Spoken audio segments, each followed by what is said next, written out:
लड़की की शादी की क्या क्या तैयारियां कर ली? अच्छा हुआ आप आ गए। कलकत्ता से हमारे दो मित्र आए हैं, बहुत मशहूर हैं, इन्हें तो आप जानते ही होंगे। ये हैं ब्योमकेश बख्शी और ये प्रतिष्ठित लेखक अजीत बनर्जी। इनका नाम किसने नहीं सुना। और ये हमारे मित्र नीलमणि मुजुमदार, पुलिस ऑफिसर थे, अब रिटायर्ड हुए। आइए आइए बैठिए ना। आप जरा बातचीत कीजिए, मैं अभी आता हूँ। हाँ हाँ, अपना काम कीजिए, जरा थोड़ी सी चाय और भिजवा दीजिए। बैठिए। तो आप इसी शहर के रहने वाले हैं? नहीं नहीं, रहने वाले तो हम ईस्ट बंगाल के हैं। अच्छा। लेकिन अब तो सब खत्म हो गया है। रिटायर होने के बाद कहाँ जाएं, तो यही बस के। यहाँ आपके रिश्तेदार वगैरह होंगे ना? नहीं, मेरे रिश्तेदार कोई नहीं है। मैंने शादी भी नहीं की। अच्छा, बहुत अच्छा किया। अच्छा, बस जिंदगी भर काम ही करते रहे। ये पुलिस की नौकरी का एक अलग ही आकर्षण है। अब रिटायर हो गए तो बस यहीं बस गए। इस शहर से मेरा एक और लगाव भी है। वो क्या? जब मैं सब इंस्पेक्टर बनकर नौकरी शुरू की तो सबसे पहले पोस्टिंग भी इसी शहर में हुई थी। अच्छा। तो बस फिर रिटायर होने के बाद फिर यही बस गए। लगता है कि इस शहर से आपको ज्यादा प्यार हो गया है, हैं? तो आप कब रिटायर हुए? कितने साल हो गए? 7 साल। अच्छा। ब्योमकेश बाबू, आपकी रहस्य कथाएं करीबन मैंने सभी पढ़ी हैं। आपकी घटनाओं में हर जगह ही आपने समस्याओं का समाधान किया है। इसलिए जानना चाहता हूं कि कभी कोई ऐसा रहस्य था जो आप कभी सुलझा ना पाए हों या गलती कर बैठे हों? गलती कभी नहीं की, ये कहने की धृष्टता तो नहीं करूंगा। सत्यान्वेषी हूं, सत्य की खोज करने वाला। गलतियां तो काफी की है। ऐसा भी हुआ है कि अपराधी को पकड़ नहीं पाया, लेकिन सच क्या है इस बात का हमेशा पता लगा लिया। यह बात और है कि जितने केस मैंने देखे हैं उससे तो 1000 गुना ज्यादा घटनाओं से आप निपट चुके होंगे। हाँ, वो तो है ही। और मैंने सारे केस निपटाए भी हैं, सिवाय एक के। मेरी पुलिस की जिंदगी का आखिरी केस इसी शहर का है। आज तक वो लटका हुआ है केस। मतलब गुनहगार कौन है ये पता था, लेकिन सबूत नहीं मिला। यही बात थी। एक शख्स पर मुझे शक था, लेकिन कोई सबूत नहीं जुटा पाया। वो ठोस प्रमाण नहीं थे। फिर कोई कुछ ऐसी बात हो गई कि गड़बड़ हो गई। जिसे मैं गुनहगार समझता था उसी का खून हो गया। केस तो काफी मजेदार है। ठीक, मैं आपको केस का पूरा ब्यौरा देता हूं। देखते हैं आप गुनहगार को पकड़ पाते हैं या नहीं। अरे ये क्या कह रहे हैं आप जैसे अनुभवी पुलिस अफसर अगर इस केस को सुलझा नहीं पाए तो मैं क्या करूंगा। फिर भी अच्छा सुनाइए ना। रिटायर होने के 3 साल पहले की बात है। उस वक्त यहाँ पर काफी गैर कानूनी हरकतें हुआ करती थी, लेकिन मेरे आने के बाद कुछ कम हो गई। मेरी एक आदत हुआ करती थी, मैं बिना किसी को कुछ बताए साइकिल उठा रात को गश्त पर निकल पड़ता था, साथ में एक पिस्तौल और एक टॉर्च। जिस रात की मैं बात बता रहा हूँ उस रात भी इसी तरह ही आधी रात को मैं गश्त लगा रहा था साइकिल पर कि यकायक क्या देखता हूं कि 100 गज दूरी पर कुछ लोग लाश कंधे पर उठाए चले आ रहे। रुको!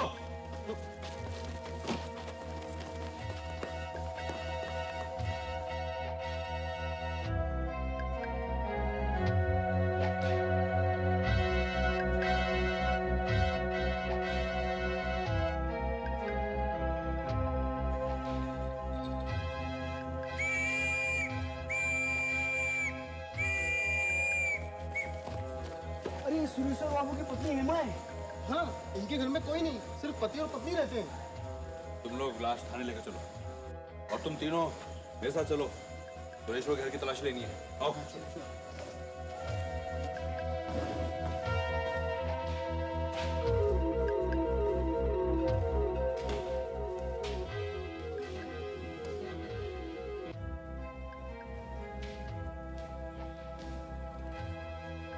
ये लड़की का बीमार है, किसी को कुछ मालूम? जी नहीं। इसका पति कौन है? सुरेश्वर बाबू इस वक्त कहाँ है? काली बाबू की दुकान पे ताश खेलने गए। ये दुकान कहाँ है? गली के नुक्कड़ पर। लाश पहुंचा दी? Yes sir. ठीक है, तुम यहीं रहो। योगेश, तुम ऐसा चलो, मैं कल सुबह फिर आऊंगा। आप लोगों को स्टेटमेंट लेना है। जी सर। चलो।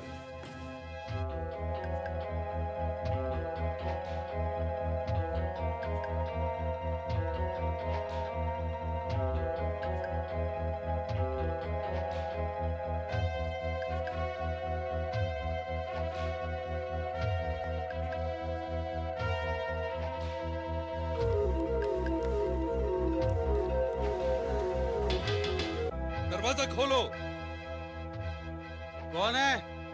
पुलिस, जल्दी दरवाजा खोलो।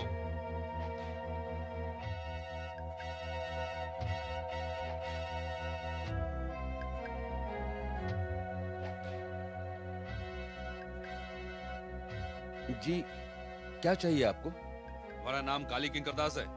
जी। इस दुकान के मालिक तुम हो? जी हाँ, क्या चाहिए? तुम्हारे साथ अंदर कौन कौन है? मेरे दोस्त हैं। हटो।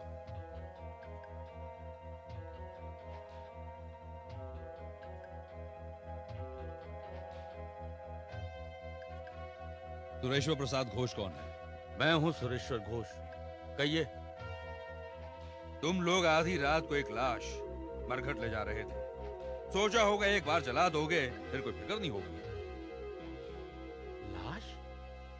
ये क्या कह रहे हैं आप? किसकी लाश? ज्यादा बड़ो मत। मैंने तुम्हें देख लिया था। जो 4 आदमी लाश ले जा रहे थे उनमें से तुम एक हो। कब की बात कर रहे हैं आप? आज की रात, आज रात 12 बजे। बिल्कुल गलत। आज रात 8:30 बजे से लेकर अब तक हम सब लोग यहां ताश खेल रहे हैं। 1 मिनट के लिए कोई यहां से बाहर तक नहीं गया। अच्छा, तो ये बात है। आप सिर्फ यहां बैठे बैठे ताश खेल रहे थे। जुआ।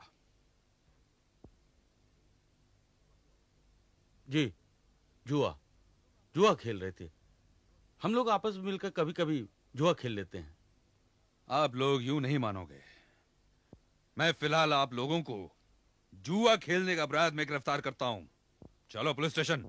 देखिए, ये तो आपकी सरासर जाति है। पहले कहा हम लाश ले जा रहे थे और अब कहते हैं कि जुआ खेल रहे हैं। देखिए, ये हमारी प्राइवेट जगह है। हम किसी पार्क या सड़क पे नहीं खेल रहे। ये सब सफाई जज के सामने देना। चलो जल्दी।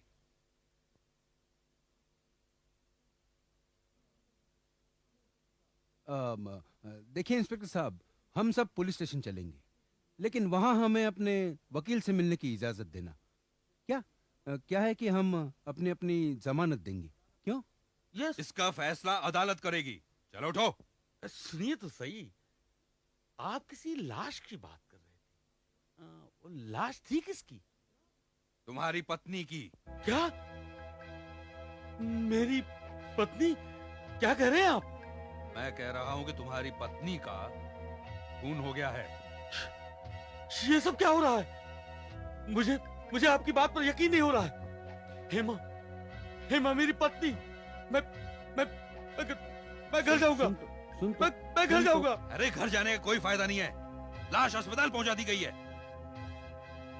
ले चलो इन्हें।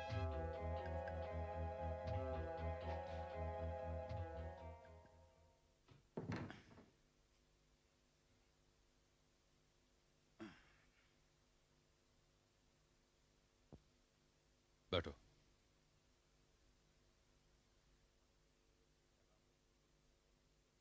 क्या काम करते हो? मेरे कई बिजनेस हैं, जैसे होलसेल बिजनेस। कितना कमाते हो? यही कोई 50-60 हजार रुपए। मकान तुम्हारा? जी। कब बनाया? बनाया नहीं, खरीदा। 5-6 साल पहले।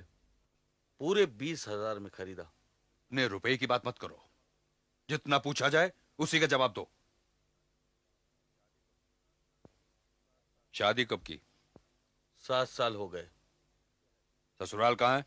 इसी शहर में। ससुर का नाम क्या है? नील मणि हालदार। वो कहाँ है? कहाँ है? जेल में होगा। जेल में? जी, अक्सर जेल में रहता है। ससुर के साथ संबंध अच्छे हैं? मैं उसकी सूरत तक देखना नहीं चाहता। पत्नी के साथ संबंध अच्छे थे? शादी के 7 साल बाद जैसे संबंध होने चाहिए वैसे ही थे। बाल बच्चे हैं? हेमा बांझ थी। आज रात 12 बजे तुम और तुम्हारे दोस्त तुम्हारी पत्नी की लाश ले जा रहे थे। मैंने टॉर्च की रोशनी में देखा था तुम्हें।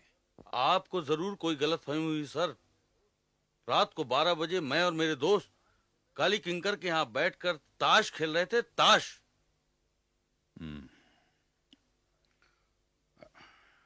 खैर, तुम्हारी पत्नी का चाल चलन कैसा था? औरतों के चाल चलन के बारे में कौन क्या कह सकता है सर। पड़ोस में वो वैसे ही बदनाम थी। कैसी बदनामी? देखिए, रात को मैं देर से घर आता हूं और पिछले कुछ एक महीनों से हेमा से कोई मिलने आता था। आपने पत्नी से इस बारे में कभी पूछताछ की? लेकिन उसने जितने जवाब दिए सब झूठ था। और कुछ? और कुछ क्या? देखिए, एक दिन मैंने हेमा की अलमारी में कुछ गहने देखे जो मैंने उसे नहीं दिए थे। गहने कहां से आए? आपने अपनी पत्नी से पूछा? पूछना क्या है सरकार। औरत एक बार बिगड़ने की ठान ले तो उसे कोई नहीं रोक सकता। पूछा नहीं जा सकता, लेकिन खून किया जा सकता। मैंने किसी का खून नहीं किया। तो किससे करवाया? मैं क्यों करवाने चला? इसलिए कि तुम्हें मालूम था कि तुम्हारी पत्नी बदचलन थी। लेकिन इससे ये कहीं साबित नहीं होता कि मैंने उसका खून किया है या खून करवाया है। तुम्हारी पत्नी गुजर गई है, इससे क्या तुम खुश हो? खुश तो नहीं हूं, लेकिन मुझे अफसोस भी नहीं है, क्योंकि जो जैसा करेगा वो वैसा भरेगा।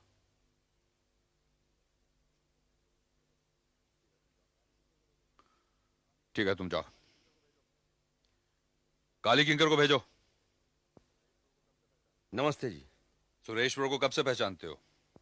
वो बचपन का दोस्त है, करीब 30 साल से। उससे पहचान कैसे हुई? एक ही स्कूल में पढ़ते थे, तभी से दोस्ती हुई। तुम्हारी दुकान में ये ताश कब से खेली जा रही है? करीब 15 साल से। रोज रात को खेलते हो? नहीं, शुरू शुरू में तो शनिवार और इतवार को खेलते थे या फिर छुट्टी के दिन। लेकिन वो 5-6 साल से करीब रोज खेल रहे हैं। सुरेश्वर हमेशा तुम्हारे साथ खेलता ताश वहां? नहीं, पहले उसका धंधा अच्छा नहीं चलता था, तब नहीं आता था। लड़ाई के दिनों में उसने बहुत पैसा कमाया, फिर उसका धंधा भी चल गया। अब तो बहुत ही अच्छा है, इसलिए तफरीह के लिए कभी कभी आ जाया करता है। उसकी पत्नी को जानते थे? जानूंगा क्यों नहीं, मैं तो शादी में भी गया था। शादी के वक्त सुरेश्वर एक तरह से गरीब ही था। मैंने और उसके दोस्तों ने उसे बहुत मना किया कि वो ये शादी ना करे, लेकिन सुरेश्वर नहीं माना। हमेशा से ही जिद्दी है। तुमने सुरेश्वर को शादी करने से मना क्यों किया? हेमा के परिवार को मैं जानता था। उसके माँ बाप दोनों खराब थे, इसी शहर के तो हैं। उसके बाप का कोई खास धंधा नहीं था, ऊपर से बेवकूफ था। थोड़ा रुपया मिलने पर ही जुए और शराब में उड़ा देता था और फिर चोरी करता था। कई बार पकड़ा भी गया, जेल भी गया। ऊपर से हेमा की माँ भी बदनाम थी। बस्ती में रहने से अच्छे घरों की लड़कियां भी खराब हो जाती हैं। हेमा का बाप जब जेल में था तब सुना है रात देर तक उसकी माँ अपने यार दोस्तों से हंसी मजाक किया करती थी। इसलिए हमने सुरेश्वर से कहा कि वो शादी न करे, लेकिन वो नहीं माना। तब वो गरीब था, उसने सोचा बस्ती की लड़की ही उसके लिए ठीक रहेगी। सुरेश्वर और उसकी पत्नी के आपसी संबंध अच्छे नहीं थे, तुम्हें मालूम है? मालूम है। लड़ाई के बाजार में सुरेश्वर ने रुपया कमाया, इज्जत कमाई, अपना धंधा जमाया, घर खरीदा। जैसे जैसे उसकी हालत अच्छी होने लगी, पत्नी के साथ उसके तनाव बढ़ गए। तब उसे ऐसा लगा कि उसे ये शादी नहीं करनी चाहिए थी।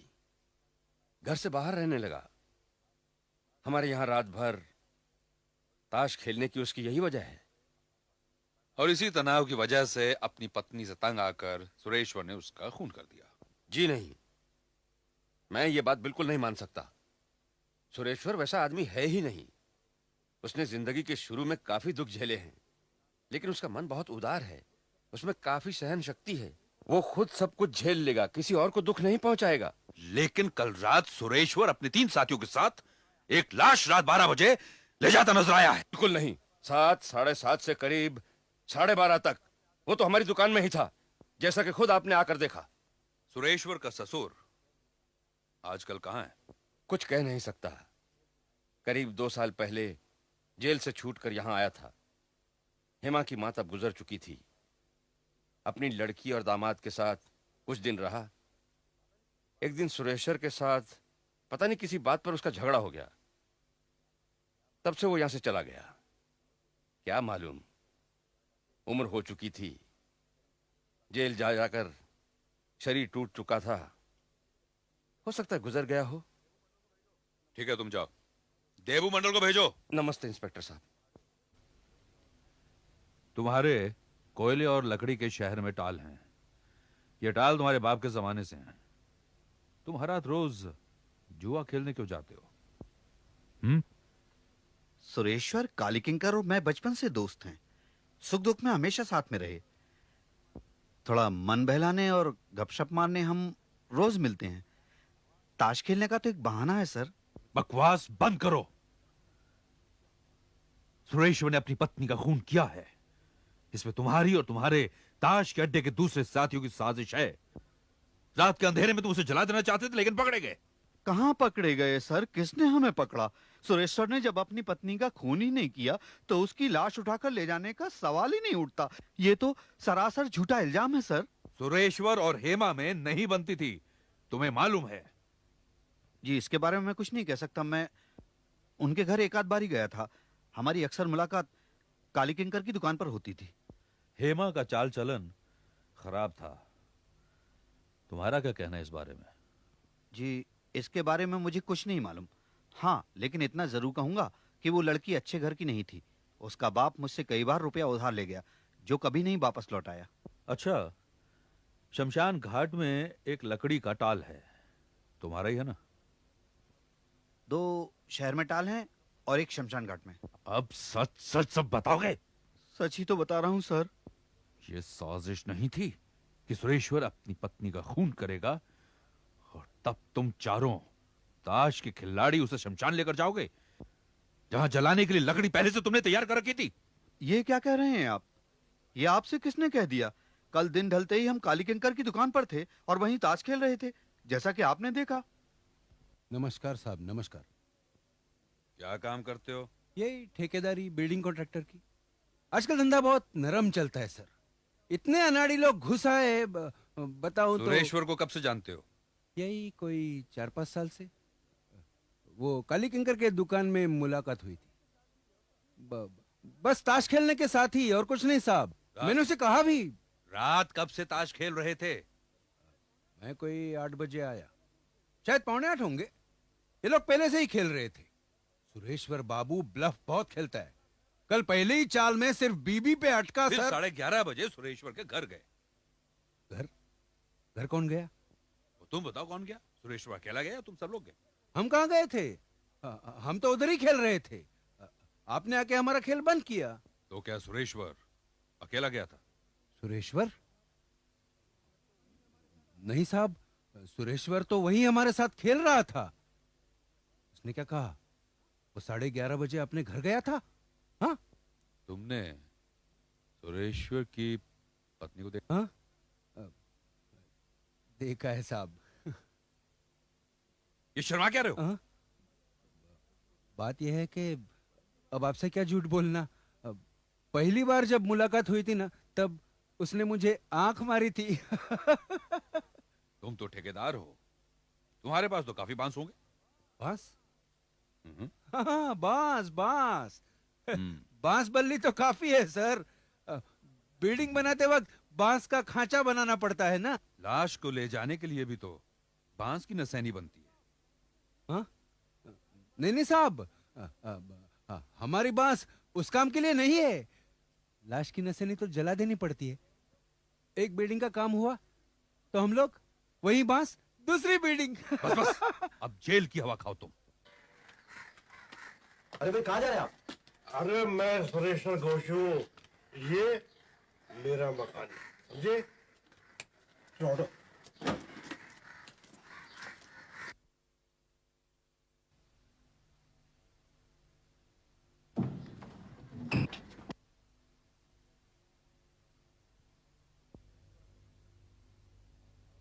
धन्यवाद वकील बाबू, आपकी वजह से हम सब बेल पर छूट गए।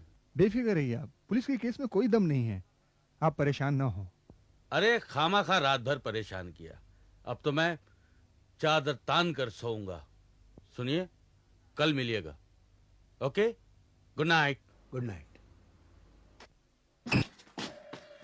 सर, सुरेश्वर बाबू सुबह 11 बजे आए थे। कहाँ है वो? अंदर हैं, शायद सो रहे हैं।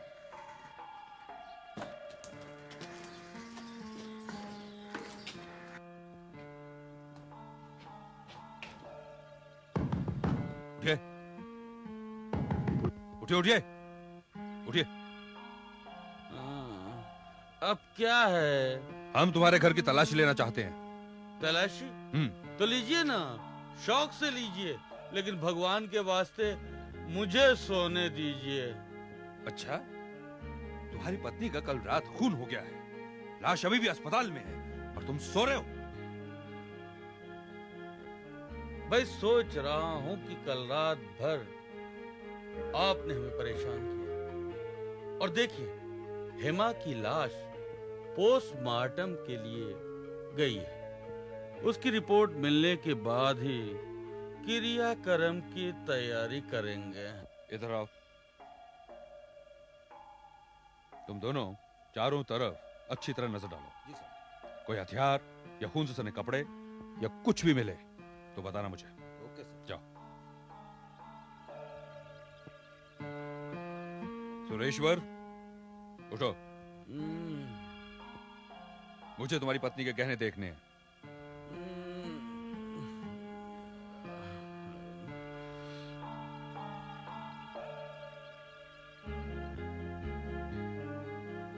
देख लिए? लाइए, रख देता हूं। इनमें से कौन कौन से गहने हैं जो तुमने नहीं बनवाए? मैंने ये मैंने नहीं बनवाए। ठीक है, इन्हें फिलहाल मैं पुलिस के कब्जे में रख लेता हूं, बाद में वापस कर दूंगा। और कुछ? हमारे आदमी सब देख रहे हैं, तुम चाहो तो सो सकते हो। अरे आइए आइए नीलमणि, आइए, बैठिए। हाँ। पोस्टमार्टम कर लिया। हाँ। रिपोर्ट कल मिल जाएगी। क्या पता चला? मौत का वक्त क्या था? रात करीब 10 बजे थे। और मौत की वजह? वैसे ऊपर से देखो तो कोई जख्म या वार का निशान नहीं मिलेगा शरीर पे। तो क्या जहर से? नहीं, जहर भी नहीं, बहुत ही कुशल तरीके से मारा है।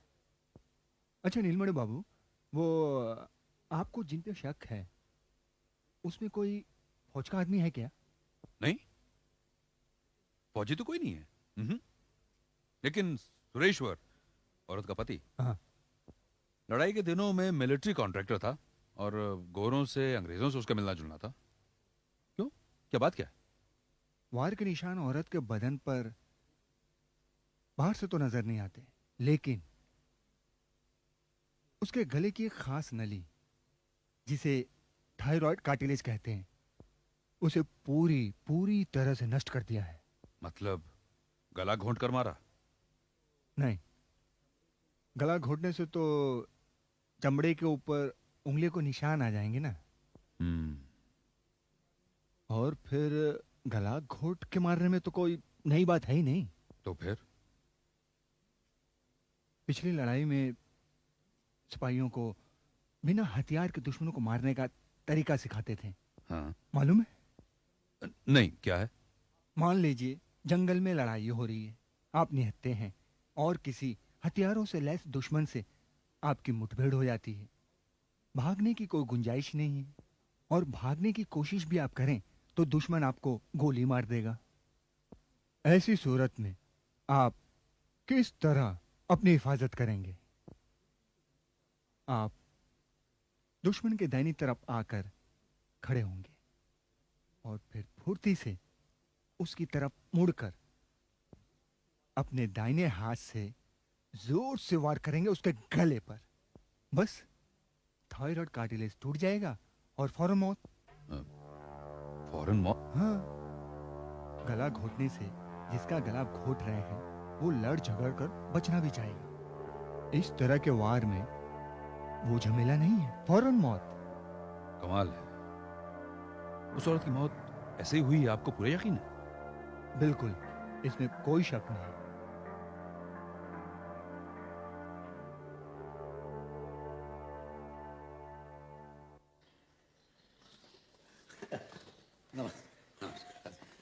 विरोध मानिएगा, आपको परेशान कर रहा हूँ।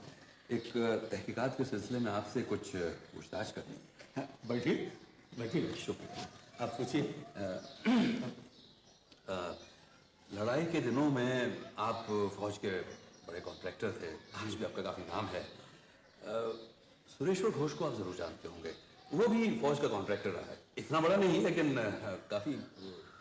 जी हाँ, सुरेश्वर घोष को जानता हूँ, वो भी अच्छा काम करता था। हाँ, तो उसका मिलना जुलना किस किस के साथ था? आर्मी सप्लाई के हर ऑफिसर से मिलना जुलना था, जिसका जो काम था। नहीं, मेरा मतलब है ऐसा भी तो हो सकता है ना कि धंधे के अलावा उसका कोई खास किससे उसका लगाव हो या कोई दोस्ती हो। देखिए, हम सब व्यापारी हैं और व्यापार भी मतलब का होता है। व्यापार में दोस्ती मतलब की रहती है आपका मतलब। लेकिन ऐसा भी तो होता है ना मोतीलाल बाबू कि कोई अफसर किसी भी वजह से आपको ज्यादा धंधा दे या आपको ज्यादा पसंद करे। हाँ, ये होता है। एक मेजर रॉबर्ट्स था, वो सुरेश्वर में बहुत मेहरबान था। तब सुना था कि सुरेश्वर अपनी पत्नी को भी मेजर रॉबर्ट्स के यहाँ लेके जाता था।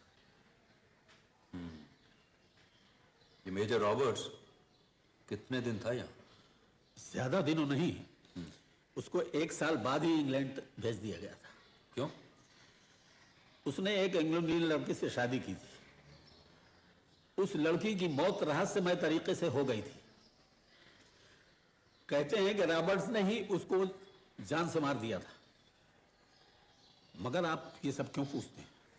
ये तो बहुत पुरानी बात है। धन्यवाद मोतीलाल बाबू, जो मैं जानना चाहता था मुझे पता लग गया। मैं चलता हूँ। बैठिए बैठिए, चाय तो पीते जाइए। फिर कभी।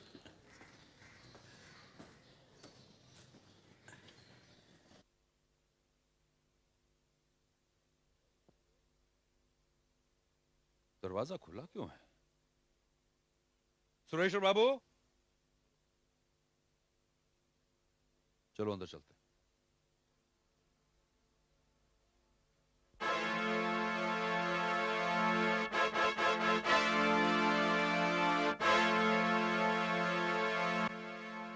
ये लीजिए सुरेश्वर की पोस्टमार्टम रिपोर्ट। इनकी मौत थायराइड कार्टिलेज के टूटने से हुई है, जिस तरह इनकी पत्नी हेमा की मौत हुई थी। कमाल है।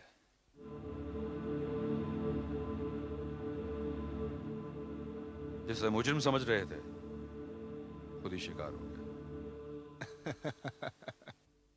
तो ये केस है।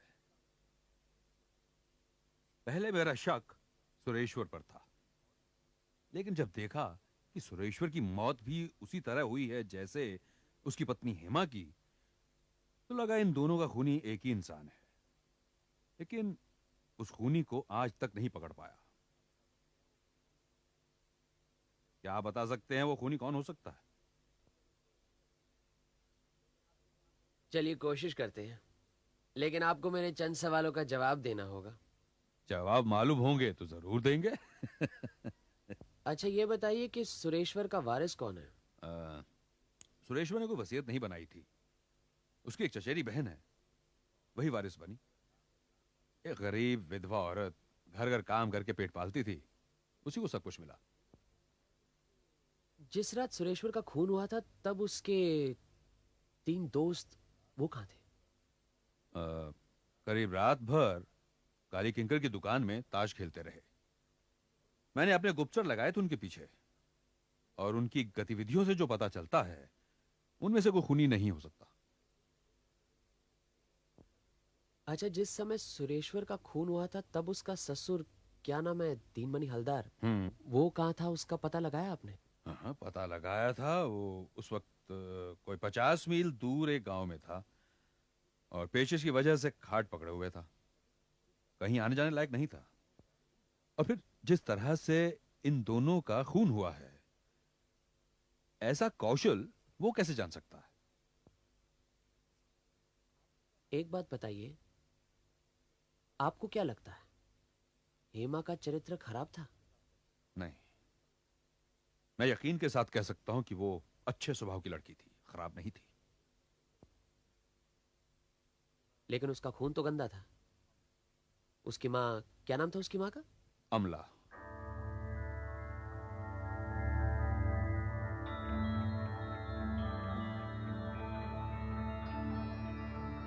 और कुछ जानना चाहते हैं?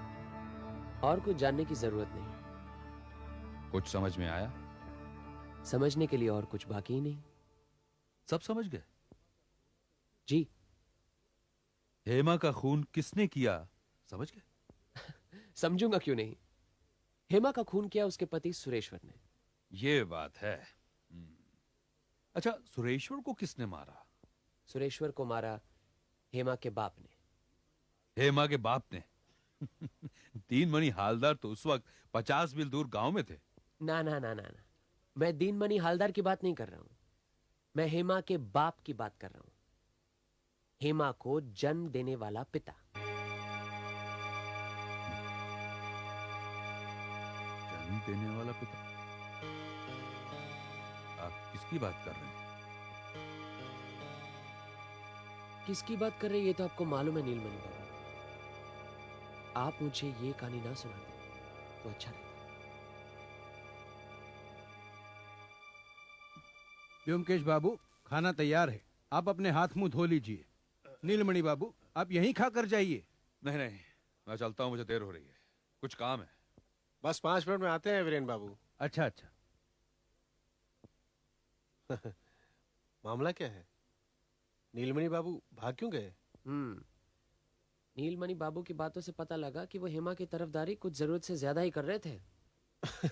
हेमा का चरित्र, चाल चलन, इसके जो सबूत देखे, हम ये नहीं कह सकते कि वो पतिव्रता या सती सावित्री थी। जिस तरह वो लोगों से हंसती बोलती थी, तू तड़ाक करती थी, रात रात को अजनबियों से मिलती थी, और फिर उसका पति भी उस पर शक करता था। लेकिन नीलमणि बाबू उसकी तरफदारी किए जा रहे थे। हेमा की मां अमला भी कोई सीता या सावित्री नहीं थी। बाप भी उसका अक्सर जेल में रहता था। मुझे लगता है कि असल में हेमा अमला के उस जेल जाने वाली पति की बेटी नहीं थी। क्या? उसका बाप कौन है, सोचो।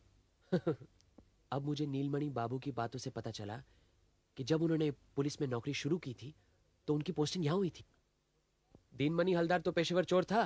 हो सकता है कि नीलमणि बाबू भी अक्सर उसे पकड़ने के चक्कर में या उसके घर की तलाशी लेने के लिए उसके घर जाते होंगे। उस वक्त तो नीलमणि भी जवान था, चंचल अमला के मोहजाल में फंस गया।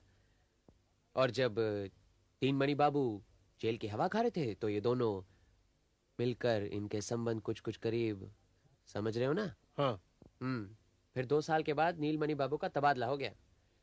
शहर छोड़ने से पहले उन्हें पता लगा कि उनके यहाँ लड़की हुई है। लड़की का नाम हेमा है। लेकिन दूर रहते हुए भी दोनों की खोज खबर रखते थे। नीलमणि बाबू ने शादी तो कभी की नहीं। इस दुनिया में केवल एक हेमा ही उनकी खून की रिश्तेदार थी। बस फिर पुलिस के आखिरी दिनों में वो यहीं इस शहर में वापस आ गए। तब तक हेमा की मां चल बसी थी। हेमा ने शादी कर ली थी। और तुम्हें तो मालूम है नीलमणि बाबू की आदत थी कि आधी रात को साइकिल पर चढ़कर शहर का गश्त लगाते थे। फिर अक्सर हेमा से मिलते भी थे और उपहार के तौर पर उसे छोटे मोटे गहने भी दे जाते। लेकिन यह कहना मुश्किल है कि उन्होंने अपना असली परिचय हेमा को दिया था या नहीं। मुझे ऐसा जान पड़ता है कि हेमा सब कुछ जानती थी। जिस रात को सुरेश्वर ने हेमा का खून किया, नीलमणि बाबू उसे मिलने जा रहे थे। और मुझे पूरा यकीन है कि सुरेश्वर बाबू भी उस रात ताश खेलते समय उठकर अपने घर वापस आए। इस दिल से मुझे माफ करो, मैं अभी आता हूँ। अरे खेलो ना यार। कहाँ जा रहे हो? घर जा रहा हूँ यार, घर। क्यों? एक काम याद आ गया। काली, मैं फिर लौट कर आता हूँ, दरवाजा खुला रखना। जीत के पैसे घर रखने जा रहा है।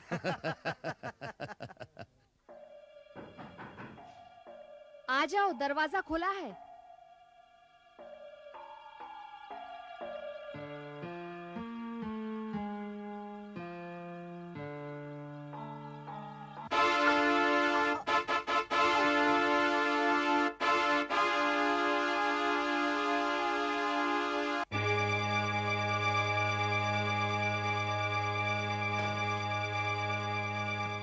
देखा, जुबान का पक्का है, वापस आ गया। बैठ बैठ, चल इसको भी बांटो अभी। काटो। देखो, तुम तीनों मेरे दोस्त हो ना? हाँ। तो मेरी मदद करो। क्या हुआ? मैंने अपनी बीवी का खून कर दिया। क्या? हाँ, मैंने अपनी बीवी का खून कर दिया। लेकिन क्यों? वो एक बदचलन औरत थी। सुनो, ये अंधेरी रात है, चलो चलकर उसे कहीं फेंक आते हैं, या कब्रिस्तान में या मरघट में उसे जला आते हैं। चलो। लेकिन यार, ये अपनी दोस्ती का सवाल है, प्लीज चलो मेरे साथ। अरे अरे, सोच क्या रहे हो? चलो मेरे साथ। तो ऐसा करते हैं, हेमा को जला के आते हैं, फिर यहीं खेलने बैठ जाएंगे। हाँ, और कल अफवाह फैला देंगे कि हेमा किसी के साथ भाग गई। क्यों, ठीक है ना? हाँ, चलो चलो चलो चलो। एक एक करके नीलमणि बाबू ने चारों दोस्तों से पूछताछ की, लेकिन वो सब दिखावा था। बस फिर उन्होंने फैसला कर लिया कि वो अपने बेटी के हथियारे से खुद ही बदला लेंगे। 24 घंटों के अंदर ही उन्होंने सुरेश्वर का खून कर दिया। हाँ, लेकिन नीलमणि बाबू ही हेमा के पिता हैं। ये बात इतने दावे से कैसे कह सकते हो? कह सकता हूं। इसके लिए मैंने एक चाल चली। यकायक मैंने नीलमणि बाबू से हेमा की मां का नाम पूछ लिया, लेकिन उसका खून तो गंदा था। उसकी मां, क्या नाम था उसकी मां का? अमला। उन्होंने बिना सोचे समझे ही कहा अमला। वो हेमा की मां का नाम कैसे जानते थे? उसे तो मरे 10-12 साल हुए, और फिर कहीं भी हमने हेमा की मां का जिक्र तो किया नहीं था। इसीलिए उन्हें हेमा की मां का नाम कैसे पता चला? बस फिर कोई शक नहीं रहा। हाँ। मेरे सामने हेमा की मां का नाम बताते बताते ही वो समझ गए कि कुछ गलती कर बैठे, और बस उनकी शक्ल देखते ही मैं समझ गया कि मेरी चाल सफल रही। लेकिन नीलमणि बाबू को निहत्थे फौजियों के वार करने की कला के बारे में कैसे पता चला? ये कला उन्होंने सिविल सर्जन मेजर बर्मन के बयान से सीखी। समझे? अब सोचो मत। खाना ठंडा हो रहा है, मुझे भूख लगी। चलो चलो।